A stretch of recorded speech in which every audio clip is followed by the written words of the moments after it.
সবাই হাত একটা লাগালে হবে, ভোট জহির আহমদ ভাই একটু জোরে করে দিলে হবে। তার মধ্যে ড্রেনেজ ব্যবস্থা সেটি অলরেডি কথা চলে আসছে। ড্রেনটা এখনই হচ্ছে না, কারণ আমি ইউনো মহোদয়ের সাথে আলাপ করেছিলাম। উনি বলছে ড্রেন তো এখন সংস্কার করার প্রয়োজন নেই, এখন যেগুলো গুরুত্বপূর্ণ সেগুলো নিয়ে আগান। তো আমরা গুরুত্বপূর্ণ কয়েকটি বিষয় নিয়ে আমরা ইউনো মহোদয়ের সাথে কথা বলেছি এবং তিনি আমাদেরকে সহযোগিতার আশ্বাসও দিয়েছেন। আমি শুধু সেগুলোই আলাপ করছি।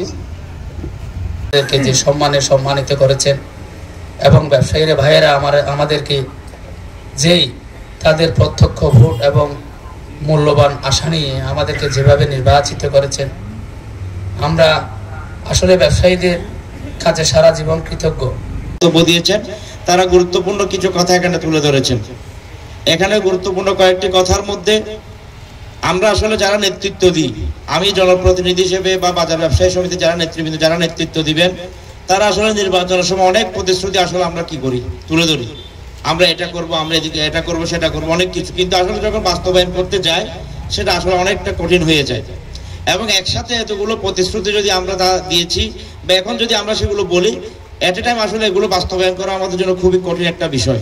তা আমি আশা করব যারা বিপুল ভোটে এখানে নির্বাচিত হয়ে আজকে নেতৃত্ব দিচ্ছেন তাদের উদ্দেশ্য করে বলবো, আমরা ধাপে ধাপে যে কথাগুলো এখানে বলা হয়েছে নির্বাচনের আগে সেগুলো বাস্তবায়নের আমরা চেষ্টা করব। এখানে এসে ব্যবসা বাণিজ্য করে বিভিন্ন সমস্যার সম্মুখীন হয়, বিভিন্ন সমস্যা থাকতেই পারে।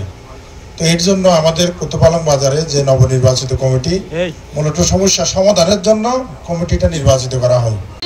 পরিবারকে নিয়ে একটু শান্তিতে সুন্দরভাবে কিভাবে পরিচালিত হব সেই জন্য আমরা এখানে ব্যবসা করতে আসছি। তো কুতুপালং বাজারের যত মুরব্বী, কুতুপালং বাজারের যত ব্যবসায়ীগণ আমাদের সাতখানীয় লোহাগড়া ব্যবসায়ী সমিতিকে যে সম্মাননা দেখিয়েছেন তা ভুলার মতো নয়। প্রতিটি পদক্ষেপে ওনারা আমাদেরকে যে সম্মান উচ্চ মর্যাদায় রেখেছেন, আমি সাতখানীয় লোহাগড়া ব্যবসায়ী সমিতির পক্ষ থেকে ওনাদেরকে আন্তরিক মোবারকবাদ জানাচ্ছি। এখানে প্রথমে ড্রেনেজ একটু সমস্যা দেখা যাচ্ছে। বর্ষার মৌসুমে দেখা যায় আমাদের এই বাজারে বৃষ্টি নাই, কিন্তু 2-3 ঘন্টা বৃষ্টির পরেও কাদা পানি অথবা কাদা ময়লা রাস্তার ভিতরে থাকে। এটার অন্যতম সমস্যার সমাধান হচ্ছে ড্রেনেজ ব্যবস্থা পরিষ্কার পরিচ্ছন্ন করা হয় না। তো পরিষ্কার পরিচ্ছন্ন করার জন্য নবনির্বাচিত বাজার কমিটি, আমাদের জমিদার এবং ব্যবসায়ী ভাইরা যদি